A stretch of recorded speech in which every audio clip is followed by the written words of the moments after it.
தேவனால் எல்லாம் கூடும். தெய்வனால் எல்லாம் கூடும் நிகழ்ச்சி தொடர்கிறது. அங்க தமிழ், மலையாளம் தெரியும், அது பார்டருங்கிறதுனால எல்லாரும் பேலன்ஸா இருப்பாங்க. அங்க இருக்கிறவங்க எல்லாமே பேசுவாங்க, தமிழும் பேசுவாங்க, மலையாளம். ஹிந்தி பீப்புளும் உள்ள வந்துட்டாங்க. ஆமா. ஸோ பேலன்ஸா இருப்பாங்க. அப்ப சரின்ட்டு மூணாறுன்னு சொன்னோடனே இங்கேயே கிடைக்கல, இனி மூணாறுக்கு போகணுமாக்கும் அப்படின்ட்டு வேலையை பாருங்க அப்படின்ட்டு நான் என் வேலையை தொடறேன். என் ஆத்மா சொல்லுது, நேற்று ராத்திரி என்னமோ ஜோம் பண்ணிட்டே இருந்தேன், கல்யாணம் பண்ண வைப்பீங்களா பண்ண மாட்டீங்களான்னு என்னை கேட்டுக்கிட்டே இருந்தேன். ஆண்டவரே மரியாதையா அவர் கூப்பிடுவார். இறங்கி வேகமா என் கம்பெனி விட்டு செருப்போட கூட போடாம ஓடுறேன். ஓடி அவர் கூப்பிடுறேன், இங்க வாங்க வாங்க, அந்த பொண்ணு என்ன ஏதுன்னு கேளுங்க. என்னமோ இப்போ வீரவசனம் பேசுனேன் அப்படின்னு. இல்லை கேளுங்க, அது சொல்லி ரொம்ப நாள் ஆச்சுப்பா, அந்த பிள்ளை கல்யாணம் ஆயிருக்கும் அப்படின்ட்டு என்னோட ஆஃபீஸ் லேண்ட்லைன்ல இருந்து கால் பண்றாங்க. கால் பண்ணா இன்னைக்கே வந்து பார்க்க முடியுமா அப்படின்னு பேசுவாங்க. ஏன்னா அதுக்கு முதல் நாள் ஜெபம் வேலை செய்யுது. அதான் பாருங்க, இது நீங்க முதலே பண்ணிருக்கலாம். நம்ம எப்பவுமே அப்படித்தானே, ஆண்டவர் முட்டி மோதி நம்மளோட பலம் நம்முடைய திறமை எல்லாத்தையும் பார்த்துட்டு கடைசியா வந்து சேர்ந்துட்டியா அப்படின்னு ஆண்டரும். ஆக்சுவலா கிறிஸ்டியன் லைஃப் ஈஸி. ஆண்டர் டக்குன்னு என்கிட்ட வாண்டுறாரு. நம்ம என்ன பண்றோம், அது ஊர் சுத்திட்டு போறோம், ஊரெல்லாம் சுத்தி டயர்டாகி கிறிஸ்துவ வாழ்க்கை இவ்வளவு கடினமாக இருக்கு, நீ சும்மா நான் யுத்தம் பண்றேன். நம்ம யுத்தம் பண்ணி எல்லாம் டயர்ட் ஆயிட்டு மாம்சத்தோட போராடி அறிவெல்லாம் யூஸ் பண்ணி திறமையெல்லாம் யூஸ் பண்ணி சாமர்த்தியத்தெல்லாம் யூஸ் பண்ணி ஆண்டவரே குறுக்கு வந்து பேச வந்தா கொஞ்சம் கம்மன் இருங்க, நான் பாத்துட்டு இருக்கேன். அவர் 2 வாட்டி ட்ரை பண்ணுவார் பேச, வசந்த மூலமா ஏதாவது ட்ரை பண்ணுவார். அவரையும் கொஞ்சம் ஆஃப் பண்ணிட்டு அப்புறம் நம்ம டயர்ட் ஆனதுக்கு அப்புறம் தான் ஜெபம். ஆண்டவர் இயேசுவே தேவனே கர்த்தாவே என்னில் இறங்கு, என்னை கைவிட்டீரா, என்ன மறந்துட்டீரா, மறந்தது நீ, அவரை கேட்கறது மறந்து அந்த மாதிரிதான் ஆயிடுச்சு. பின்ன அந்த ஒன்னைக்கே வர முடியுமா அப்படின்ட்டாங்க. சரின்ட்டு நானும் அந்த அங்கிள் இன்னொரு என்னோட தம்பி தான் கூட்டிட்டு போறோம். ஸோ ஃபர்ஸ்ட் டைம் அதான் மூணாறு போறது, அதுக்கு முன்னாடி போனதில்லை. மூணாறு போயிட்டு ஜஸ்ட் என்ட்ரன்ஸ்லேயே இவங்க அப்பா எங்க மம்மி எங்க வீட்டில் இருக்காங்க, பொண்ணு நைட் டியூட்டி பார்த்துட்டு ஹாஸ்பிட்டல் குவார்டர்ஸ்ல இருக்காங்க, எங்க மம்மி உங்களை பார்க்கணும், ஸோ அதுக்கு பிறகு உங்களை நாங்க கூட்டிட்டு வர்றோம். இது என்னடா வித்தியாசமா இருக்கு, சரி ஓகே போயிட்டு வருவோமே அப்படின்ட்டு என்ன பள்ளிவாசல் எஸ்டேட் அவங்க இருந்தது கூட்டிட்டு போற வழியில பழைய மூணாறுன்னு சொல்ற ஒரு இடம், எஸ்ஆர்டிசி பஸ் ஸ்டேப் போன ஆப்போசிட் ஒரு பெரிய ஃபுட்பால் கிரவுண்டு. அங்க கேரளாக்குள்ள பொதுவா ஃபுட்பால் கூடுதலா விளையாடுவாங்க. அந்த இடத்த எங்க மாமனார் காண்பிக்கு. ஸோ நான் காருக்குள்ள உட்காந்துட்டு அதை திரும்பி பார்க்குறேன், எனக்குள்ள ஒரு பெரிய இடியே விழுந்துருச்சு. என்ன அப்படின்னா, அந்த இடத்த 2-3 வருஷத்துக்கு முன்னாடி ஆண்டவர் எனக்கு அப்படியே சொப்பனத்துல காண்பிச்சு, அந்த ஸ்டேடியத்துல நான் மேலே ஏறி இந்த பக்கம் பார்க்கும்போது தமிழ்நாடு பஸ்ஸும், இந்த அடுத்த பக்கம் பார்க்கும்போது கேரளா பஸ்ஸும், இதையெல்லாம் நான் அந்த சொப்பனத்துல பார்த்து நான் மேல நடக்கிறேன். இதெல்லாம் ஜீசஸ், நான் மூணாரே வந்தது இல்லையே, ஆனா இந்த இடம் எனக்கு பழகின இடமே, இந்த இடத்துல எனக்கும் ஆவிக்கும் அன்னைக்கு எனக்கு ஜீசஸ்க்கும் பயங்கரம். அந்த காருக்குள்ள உட்காந்து எனக்கு ஷூட்டிங் ஆகி, அவ்வளவு கூலிங்கா இருக்கிற அந்த மூணாருக்குள்ள எனக்கு ஷூட்டிங் ஆகி ஜீசஸ்ட கேட்கிறேன். ஜீசஸ் சொல்றாரு, இந்த இடத்துல உனக்கு திருமண காரியத்தை நான் ஆயத்தம் பண்ணி வச்சிருக்கேன். எத்தனையோ பொண்ணுகள் பார்த்து என்னுடைய திருமண காரியங்கள் தடைப்பட்ட பொழுதும், ஸோ அதுல இவ எப்படி ஜோம் பண்ணி வச்சிருக்கான்னு கேளுங்களேன். நான் மாப்பிள்ளை பார்க்க நம்ம அங்க போகும்போது இவ எப்படி ஜோம் பண்ணி வச்சிருக்கேன் சொல்லுங்க, நீங்க எப்படி ஜோம் பண்ணி? இதுக்கு முன்னாடி நாங்கள் வீட்டில் ப்ரேயர் வச்சுருந்தப்போ ஒருத்தவங்க சொன்னாங்க, இப்படி ஒயிட் காரில் வந்து இறங்குவாங்கன்னு, ஒயிட் காரில் வந்து இறங்குவாங்க அப்படின்னு சொன்னாங்க. அது ஒரு அடையாளமாக இருந்துச்சு. அதுக்கப்புறம் நான் சும்மா மனசில் நினச்சி வச்சது, இப்படி நம்ம நினைக்கிற ஷோஃபாவில் வந்து உட்காந்தாரு, அது ஆண்டவர் சித்தம் அப்படின்னு சொல்லி கரெக்டாக எப்படிலாம் கிதியோன் மாதிரி லாக் போட்டு எல்லா இடத்துலையும் மழை பெய்யணும், இங்கே போய் என்னன்னா ஆண்டவர் வச்சு ஆண்டவரும் இறங்கி வராரு. கர்த்தர் அந்த சிறுமைப்பட்டனுடைய கூப்பிடுதல் அப்படிலாம் தள்ளலாம் மாட்டார். நம்முடைய இதயத்தின் ஆழத்தில் இருக்கிற சின்ன சத்தம் அவருக்கு பேரிடியாக்கி அது புறந்தள்ள மாட்டார். அவர் அவ்வளவு நல்லவர், நல்ல நல்ல மனுஷங்கிட்ட பேச மாட்டார், நல்லவர். ஸோ அந்த சொப்பனம் என்னை உயிரடைய பண்ணிடுச்சு. அப்போ ஆண்டவரும் ஸ்ட்ராங்காக சொல்ல, எத்தனையோ தடைகள் எத்தனையோ பிரச்சனைகள் வந்தது, கர்த்தர் நேர்த்தியா என்னுடைய திருமண காரியங்களை இணைத்து ம். ஆக்சுவலி எனக்கு மனைவியாக கொடுத்தாங்க. ம். ஸோ ரொம்ப அற்புதம், ரொம்ப அதிசயம். ஓகே. ஸோ மினிஸ்ட்ரியும் பார்த்தீங்கன்னா அது வரைக்கும் நீங்கள் சொன்ன மாதிரி பார்ட் டைமாக part-time. Company printing press, so இங்கிட்டு ஊழியம் வீக்லி ஒன்ஸ் வர மூணாறுல இருந்துக்க ஊழியங்கள் செய்ய, எஸ்டேட்டுக்கு போக. இடையில கோவிட் வந்தது, என்னுடைய கார் எடுத்துட்டு ஒவ்வொரு எஸ்டேட்டுக்குலையும் போய் உட்காந்து அந்தந்த எஸ்டேட்டுக்காக ஜெபிக்கிறது, இந்த மாதிரி பார்ட் டைமாக ஊழியங்களையும் செய்துட்டு இருக்கும் பொழுது ஒரு குறிப்பிட்ட நாள் வரும் பொழுது ஆண்டவரினுடைய ஊழியத்தை ரொம்ப பகிரங்கப்படுத்தி என்னை அழைக்கிறார். ஓகே.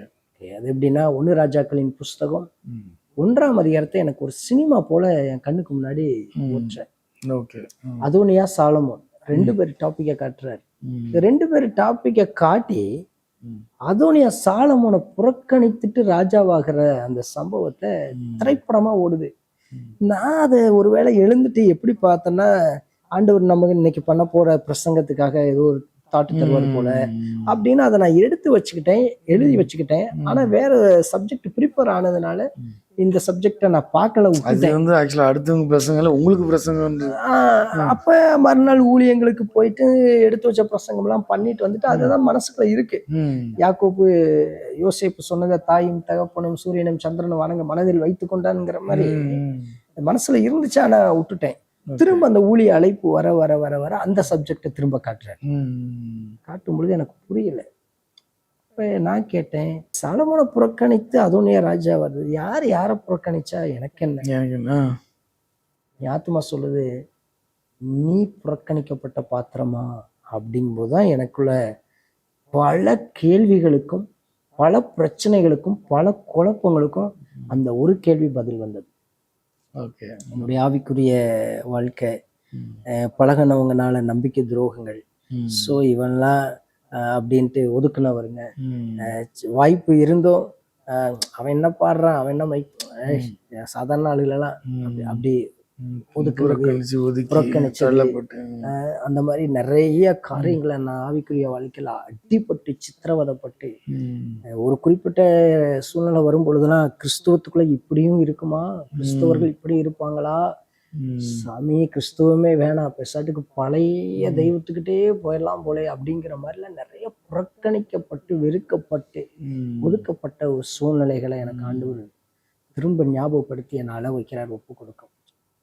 ஆண்டவரே என்ன இப்படி காண்பிக்கிறீங்க அப்படிங்கும்போதுதான் சொல்றாரு, யாரை புறக்கணிக்கப்பட்டானோ அதே சாலமோனை கொண்டு நான் கர்த்தருடைய ஆலயத்தை கட்டினேன்.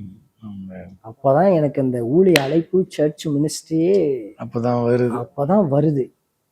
எனக்கு ஒரு புறம் ஆண்டவர் அழைக்கிறாரு, சாலமோனை கொண்டு என்னுடைய மகிமையை விளங்க பண்ணுவேன், 4 திசைகளிலும் இருந்து சாலமோனுடைய ஞானத்தை கேட்க ஜனங்களை ஓடி, இதெல்லாம் எனக்கு காண்பிக்கிற, இதெல்லாம் உன்னை கொண்டு செய்வேன் அப்படிங்கிறாரு. ஆனாலும் ஆண்டவரை என்ன விட்டுரு, அதுக்கு நான் எந்த பாத்திரனும் கொஞ்சம் பாடுவேங்கிறதுக்காக ஏன்னா எங்கேயோ 2 இடத்துல போய் 2 பாட்டு பாடிக்கிறேன், காணிக்க பாட்டு பாடிக்கிறேன், இவ்வளவு பெரிய பொறுப்புக்கெல்லாம் நான் பாத்திரவானல அப்படின்ட்டு நான் அதை கொஞ்சம் அப்படி ஸ்கிப் பண்ணிக்கிட்டே போயிட்டு இருக்கேன்.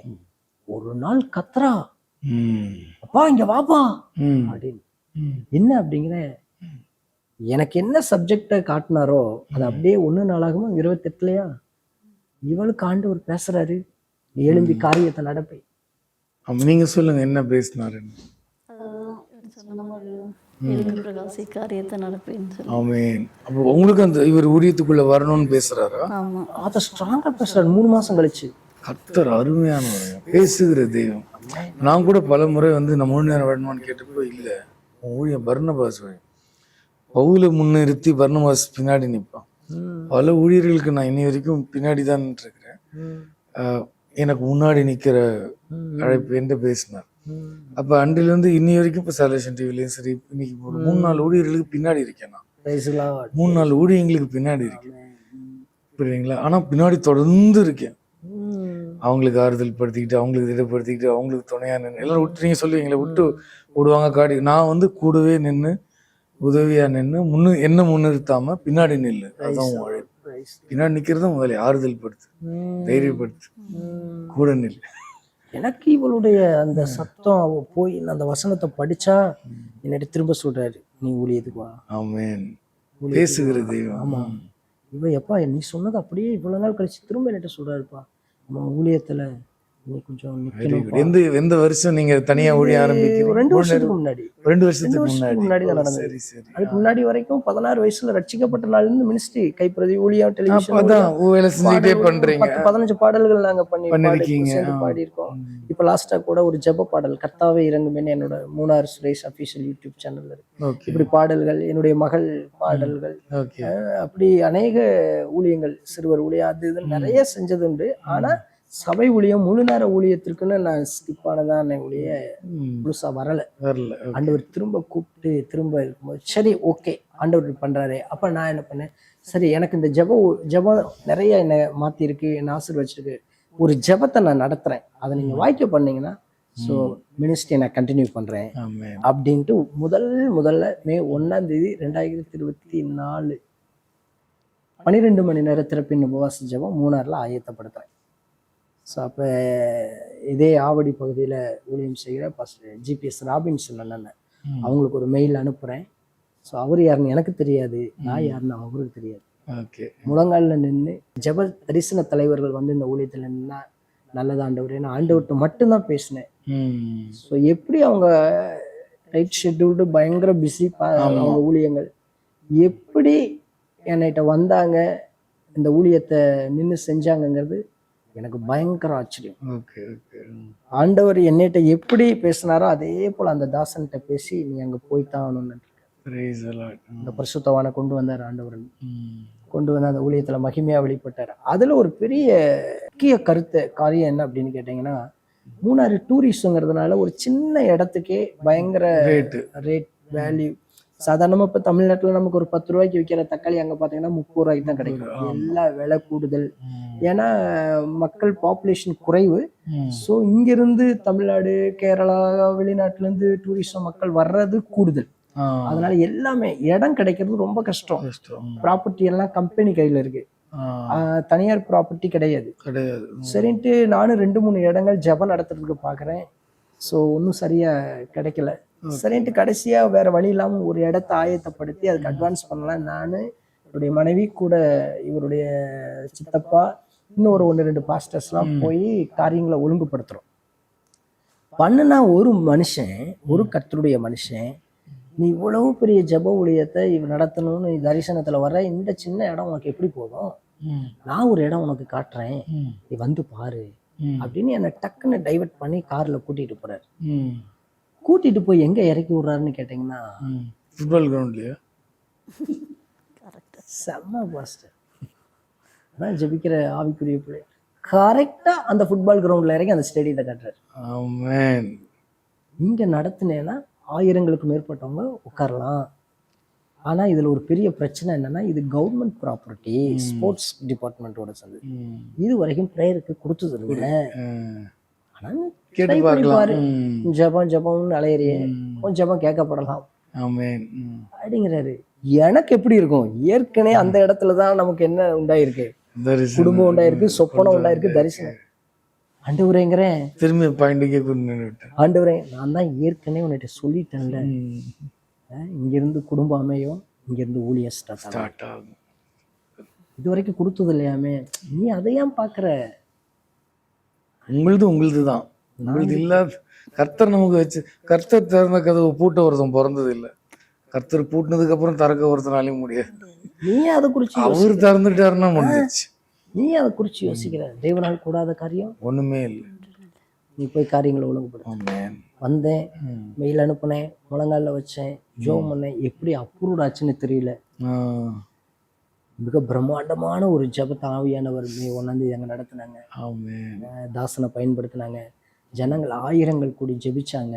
ஆன்லைன்ல 1000ங்கள் பார்த்து ஜெபம் பண்ணினாங்க.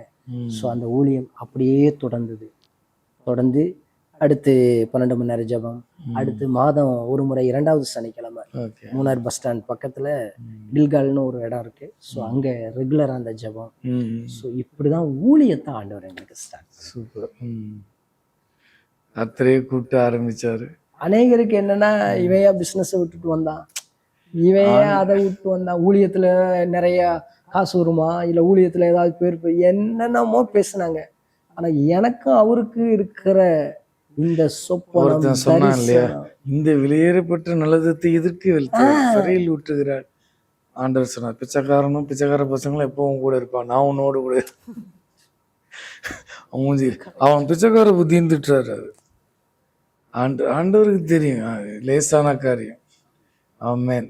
அதுக்கு பின்னாடி என்னுடைய ஊழியத்தை கர்த்தர் ஆசீர்வதிச்சார். ஓகே. So, அங்க ஜெபம் ஊழியத்தை ஆரம்பிச்சீங்க. திருச்சபை ஊழியத்தை எப்ப ஆரம்பிச்சீங்க? திருச்சபை ஊழியத்தை கிட்டத்தட்ட ஒரு வருஷமா நான் அதை செய்யாமே இருந்தேன். ஆண்டவர் வந்து ரொம்ப என்னை ப்ரெஷ் பண்ணி சண்டே சர்வீஸ் நடத்த சொன்னாங்க.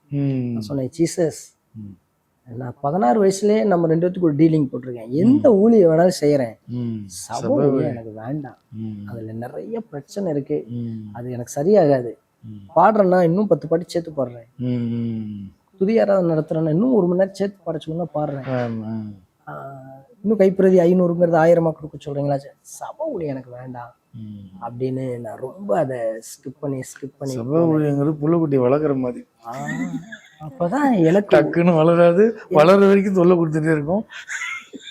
என்ன இது புள்ளக்குட்டி தொல்லை கொடுக்க இல்லையோ, சர்ச்சை ஆரம்பிச்சா யாரு தொல்லை கொடுப்பாங்கன்னு உங்களுக்கு தெரியும். தெரியும்.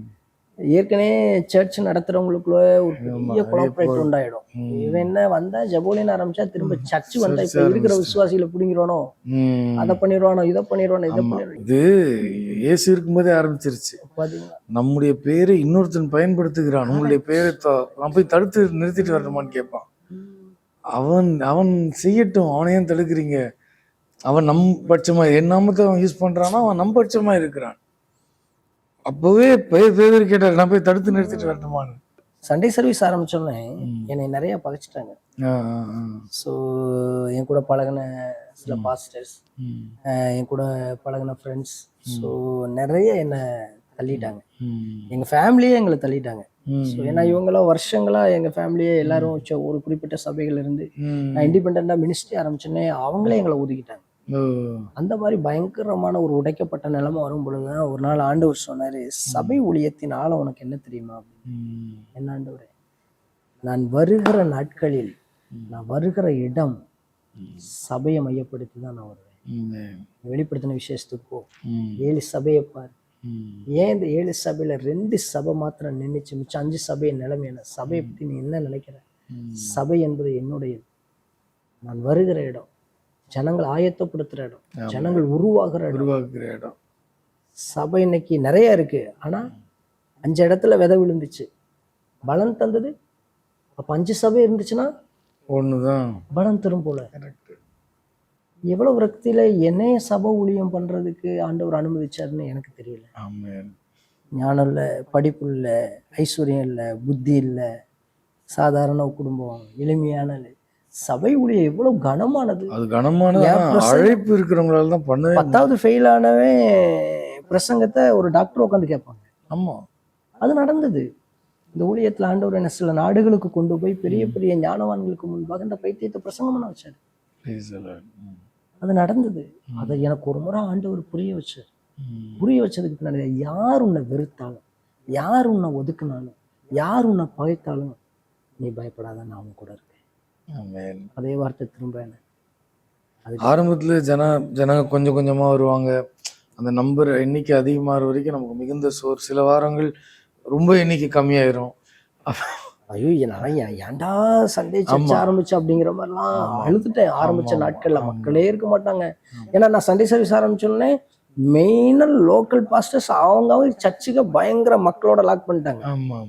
அதான் ஒரு தம்பி சொன்னா, எங்க பாஸ்டர் என் வீட்டு பக்கம் வந்து 6 வருஷம் ஆச்சு, நீ சர்ச்சை ஆரம்பிச்ச வாரத்துக்கு 2 தடவை என் வீட்டுக்கு வந்துட்டு போயிட்டு இருக்க.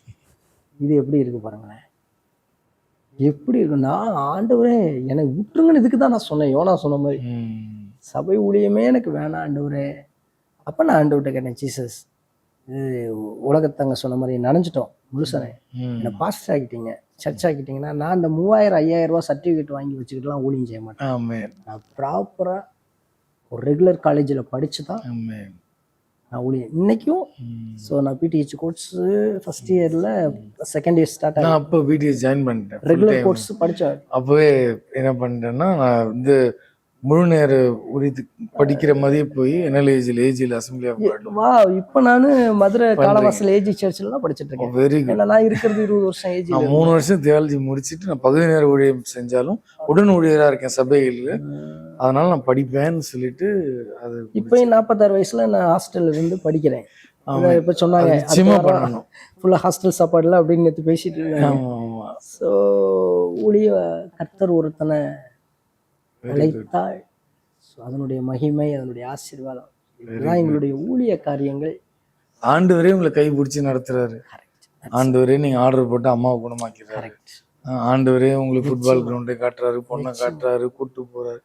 அதே மாதிரி எல்லாம் செய்யறாரு. பிரதர், இந்த திறப்பின் ஜெபம் நடத்துறோம் பாருங்களேன், ஒவ்வொரு அற்புதம் அந்த ஜெபத்துல நடக்குதுலாம் கற்பனைக்கு எட்டாத அற்புதங்களை கர்த்தர் செய்யறாரு. கிட்டத்தட்ட எனக்கு தெரிய ஒரு 30 to 35 ஜெபங்கள் நடந்திருக்கு 35 மாசம். ஒவ்வொரு ஜெபத்துலயும் ஒரு ஹீலிங்கா இருந்தாலும் பயங்கரமா இருக்கும். வயிற்றுல கட்டியோட வருவாங்க, ஆப்ரேஷன் டேட்டோட வந்தவங்க, எம்ஆர்ஐ ஸ்கேனோட வந்தவங்க, அதெல்லாம் ஹீலிங் ஆயிருக்கு அந்த தெரப்பின் உபவாச ஜெபத்துல. ஒரு வாலிப பிள்ளையெல்லாம் பிஃபார்ம் சர்டிபிகேட் படிச்சு முடிச்சுட்டு சர்டிபிகேட் அனுப்புவோம்ல அவங்க, அந்த பிள்ளை அந்த சர்டிபிகேட்டுக்காக ஆண்டுகள் காத்திருக்கு. ஒரே நாள் அந்த உபவாச ஜபத்துக்கு வந்துச்சு, மறாவது மாசம் உபவாச ஜபத்துக்கு வரும்போது சர்டிபிகேட் தூக்கிட்டு வருது நேற்று. இது நான் 1-2 அற்புதம் தான் சொல்றேன். அவ்வளவு அற்புதங்களை. இப்ப லாஸ்டா கூட ஒரு வாலிப சொன்னார்ல, அவர் செஞ்சதெல்லாம் எழுதணும்னா இந்த பூமி பத்தாது. கேட்டு பாருங்க, மனைவி கேட்டு பாருங்க, கர்த்தர் செஞ்சதெல்லாம் சொன்னா வாய் தான் வலிக்கும். எனக்கு இந்த கொஞ்சம் சின்ன வயசுல இருந்து இந்த உபவாச பழக்கங்கள் கூடி கூடி என்ன ஆயிடுச்சுன்னா, ஸோ ஒரு முறை எனக்கு பயங்கர வயிறு வலி வந்துருச்சு. 5 years பயங்கர வயிறு வலி ஆகி நைட்டு 12 மணிக்கு என்னை கூட்டி கொண்டு போய் அட்மிட் பண்ணுறாங்க. அட்மிட் பண்ணால் ஸோ எம்ஆர்ஐ ஸ்கேன் எடுத்து பார்த்தா வயிற்றுக்குள்ளே எனக்கு பேங்க்ரியாஸே இல்லைன்ட்டாங்க. இல்லைன்ட்டாங்க. அது சுருங்கி ஆயிடுச்சு. நீ நேரத்துக்கு சாப்பிடாம இப்படி கடந்து இன்னும் ஜபன் ஆகி உள்ள பேங்க்ரியாஸ் இல்லப்பா அப்படிங்கிறாரு டாக்டர். இதா பாரு, என்ன செய்யலாம், மறுபடியும் உபவாசம் இருக்கலாம். என்ன செய்யலாம்? நான் சொல்றத நீ கேட்கணும். ஆடை இருக்கிற பால் குடிக்க கூடாது, கொழுப்பு இருக்கிற நான்வெஜ் சாப்பிடக்கூடாது. ஸோ இனி நீ என்ன சாப்பிட்டாலும் உள்ள டைஜஷன் ஆகாது. நீ சாப்பிட்றதுக்கு முன்னாடி நான் ஒரு மாத்திரை கொடுப்பேன், அது பேங்க்ரியாஸ் என்ன வேலை செய்யுமோ அது அந்த மாத்திரை செய்யும், அதுக்கு முன்னாடி தான் நீ சாப்பிடணும். நான் சொன்னேன், சரிங்க சார், நீங்க மாத்திரை எழுதி கொடுங்க அப்படின்னு. அவர் எழுதி கொடுத்த மாத்திரை கூட நான் இன்னைக்கு வரைக்கும் வாங்கல. 5 வருஷம் ஆச்சு. எல்லாம் சாப்பிட்றேன். எல்லா டைஜஷன் நடந்துட்டு இருக்கு. அதுக்கு ஒரே ஒரு காரணம், கையை வச்சு ஜெபம் பண்ணேன். பேங்க்ரியாஸ் புதுசை கொடுங்க ஆண்டவரே, பேங்க்ரியாஸ் புதுசை கொடுங்க ஆண்டவரே. கர்த்தர் பிள்ளைங்க செல்வங்களை கொடுத்து ஆசீர்வதிச்சிருக்காரா? கண்டிப்பாக. பாப்பா, எனக்கு ஒரு பாப்பா இருக்காங்க, ஹேனா மேடாக்லே, 5th standard படிக்கிறாங்க. 2 வருஷம் தாமதமா உங்களுக்கு கிடைத்த கற்பத்தின் கனி. உங்களுக்கு எதுவுமே தாமதம் இல்லை, கரெக்ட் டைம். நீங்க நினைச்சிருக்கலாம் திருமணம் தாமதம், பிள்ளை, அதெல்லாம் கிடையாது. அதுதான் கர்த்தருடைய வேலை. சொன்னாங்க மருத்துவர்கள் உங்களுக்கு குழந்தை பிறக்கிற வாய்ப்பு எல்லாம் குறைவு அப்படின்னு. அதனாலதான் அவளுக்கு பாருங்க, இதே மாதிரி எனக்கு ஒரு மகள் இருக்கா, இதே ஹைட்ல. அதனாலதான் அவள் 6வது 5வதா அவளுக்கு பேரே நாங்க அற்புதம் மாரி. அதனால இவளை நான் பார்த்த உடனே தங்கம் அப்படின்னு, ஏன்னா என் பொண்ணு நான் தங்கம் கூப்பிடு வச்சலாமா. ஆண்டவர் பாடுற வரங்கள் கொடுத்துருக்காங்க. சூப்பர். வசனங்களை கொஞ்சம் போதிக்கிறாங்க. ஆண்டவர் ஊழியத்தை இந்த சிறு வயதுல செய்ய ஆண்டவர் உதவி செய்திருக்காங்க. நிச்சயமாகவே உங்களுடைய வாழ்க்கை விசுவாச புத்துணர்ச்சியை தரும். ஒரு பெரிய பாடம் என்னன்னா, கர்த்தரை சார்ந்தா போதும், இயேசு போதும். அவர் சொல்லி கொடுப்பாரு, ஆலோசனை வழங்குவார், மனுஷர் கண்களை தயவு கொடுப்பார். எதிர்ப்பு இருக்கட்டும், அது பாட்டு இருக்கட்டும், ஆனா ஆண்டவர் தயவு அந்த ஃபுட்பால் கிரவுண்டு கிடைச்சதுல அந்த மாதிரி கர்த்தருடைய தயவு எங்கெங்க கிடைக்கணுமோ அங்க கிடைக்கும். தேவையில்லாதவங்க கிட்ட இருந்து கிடைச்சி ஒன்றும் பண்ண போறது இல்லை. நமக்கு கர்த்தருடைய சித்தத்தை செய்து முடிப்பதற்கு என்ன தேவையோ அது அந்தந்த டைம்ல சரியான நபர், மனைவியை கர்த்தர் கொடுத்தார் இல்லையா? சரியானது நம்ம நினைச்சோம் லேட், அதெல்லாம் லேட் இல்லை, அதுதான் கர்த்தருடைய டைம். ஒரு சைடு சரி, நம்ம சைடு தான் அந்த அவர் எப்பவும் கரெக்டா செஞ்சுட்டு அவர் மேல பழி தூக்கி, கர்த்தாவே நீ கேட்க மாட்டேன், நான் எப்ப கேட்காம இருந்தேன், நீதான் என்கிட்ட பேசுறதே இல்லை, பழியை தூக்கி ஜெபத்திலேயே அவர் மேல பழியை தூக்கி போட்டுருவோம். ஆனா அவர் மாறாதவராக, அதே அன்புடையவராக, அதே உண்மை உள்ளவராக இருக்கிறார். அதற்கு நீங்களும் ஒரு சாட்சி. நிலையத்தின் சார்பாக நன்றிகளை தெரிவிக்கிறேன். நன்றி. Thank you pastor. கிறிஸ்துவுக்குள் பிரியமானவர்களே, நம்மை உற்சாகப்படுத்தும் ஒரு அருமையான சாட்சியை நாம் கேட்டோம். நாம் பல பாடங்களை நாம் கற்றுக்கொள்ளலாம். குறிப்பாக கர்த்தருக்கு காத்திருக்கிறவர்கள் வெட்கப்பட்டு போக மாட்டார்கள். பல நேரத்தில் பல மனிதரிடத்தில் நாம் ஓடுகிறோம், சுய புத்தியை சார்ந்து கொள்ளுகிறோம், முட்டி மோதி துயரப்படுகிறோம், துன்பப்படுகிறோம். ஆனால் தேவையானது ஒன்றே. மரியாள் தன்னை விட்டு எடுபடாத நல்ல பங்கை தெரிந்து கொண்டாள். கர்த்தருடைய பாதம்தான் நமக்கு அடைக்கலம். ஆண்டவரை நோக்கி கூப்பிட்டால் ஆண்டவர் பதில் கொடுப்பார். நீங்கள் கூப்பிட்டு பாருங்கள். அருமையான சகோதரர் கூப்பிட்ட பொழுது கர்த்தர் ஆசீர்வதித்து இன்றைக்கு கர்த்தருடைய ஊழியத்தை மிக சிறப்பாக செய்யும்படி கர்த்தரை எடுத்து பயன்படுத்தி வருகிறார். அவருடைய தாயை கர்த்தர் குணமாக்கினார். திருமணத்தை கர்த்தர் பார்த்து கொண்டார். ஊழியத்தின் தேவைகளை சந்தித்தார். ஜெப ஊழியத்தை சிறப்பாக நடத்துவதற்கு உதவி செய்தார். மனுஷர் கண்களில், அரசாங்க கண்களில் தயவு கிடைக்கும்படி பண்ணினார். இன்றைக்கும் கர்த்தர் புதிய தரிசனத்தை கொடுத்து நடத்தி கொண்டிருக்கிறார். நீங்களும் நானும் மனுஷனை சார்ந்திருப்பதை விடுத்து கர்த்தரை சார்ந்து முன்னேறி செல்வோம். ஜெபிப்பதை விட்டுவிட வேண்டாம். கர்த்தரிடத்திற்கு முதலாவது செல்வோம். மனுஷரிடத்தில் செல்வதற்கு முன்பதாக கர்த்தரிடத்திற்கு போவோம். கர்த்தர் நிச்சயமாக நம்முடைய வேண்டுதல்களுக்கு பதில் தருவார். மீண்டும் இது போன்ற ஒரு தருணத்தில் உங்களை சந்திக்கிறேன். அதுவரை உங்களிடமிருந்து விடைபெறுபவர் ராஜா.